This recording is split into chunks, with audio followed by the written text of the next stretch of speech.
காலைல டிஃபனுக்கு இது மாரி செஞ்சு பாருங்க. ஃபர்ஸ்ட்டு 1 கப்பு மாவு பச்சரிசி எடுத்துக்கோங்க. எடுத்துட்டு இத நல்லா கழுவிறலாம். ஒரு 4, 5 தடவ கழுவிட்டு, தண்ணி ஊத்தி ஒரு 4, 5 மணி நேரம் இத நல்லா ஊற வச்சிடலாம் அரிசிய. இப்போ ஒரு 5 மணி நேரம் ஆயிட்டுது. அரிசி நல்லா ஊறிட்டுது. இப்போ மிக்ஸி ஜார் எடுத்துக்கோங்க. ஃபர்ஸ்ட்டு மிக்ஸி ஜார்ல ஒரு 1/2 கப்பு வந்து தேங்காய் துருவல், ஒரு 1/4 கப்பு வந்து வடிச்ச சாதம், இப்போ ஊற வச்சிருக்கோம்ல அந்த அரிசி, கொஞ்சமா தண்ணி ஊத்தி நல்லா கெட்டியா, நல்லா நைஸா அரைச்சுக்கோங்க. தண்ணி நெறைய ஃபர்ஸ்ட்டே ஊத்திறாதீங்க. இப்போ இத வந்து ஒரு பாத்திரத்துல ஊத்திடலாம். இனி நம்ம என்ன பண்ணணும், நல்ல சூடு தண்ணிய எடுத்து கொஞ்சம் கொஞ்சமாக ஊற்றி இந்த மாவை கிண்டிகிட்டே இருக்கணும். கிண்டாமல் விட்டுறாதீங்க. கொஞ்சம் கொஞ்சமாக தண்ணி சேர்த்து இதேமாரி கிண்டி நம்ம தோசை மாவோட கொஞ்சம் தண்ணி பதத்துக்கு கலக்கிக்கோங்க. இதில் உப்பு, 1 டீஸ்பூன் எண்ணெய், கொஞ்சமாக தேங்காய் டேஸ்ட்டு பிடிக்கிறவங்க தேங்காய் துருவலும் சேர்த்துக்கோங்க. ஏற்கனவே நம்ம போட்டு அரைக்கவும் செஞ்சுருக்கோம்.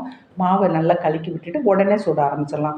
இப்போ தோசைக்கல்லை நல்லா சூடாக்கிட்டு எண்ணெய் தடவிட்டு 1 கரண்டி மட்டும் மாவு ஊற்றி தேய்ச்சி விட வேண்டாம். நல்லா மீடியம் ஃப்ளேமில் வச்சு 2 பக்கம் வேக வச்சு எடுத்துருங்க. அந்த தோசை வந்து அவ்வளோ டேஸ்ட்டாக இருக்கும்.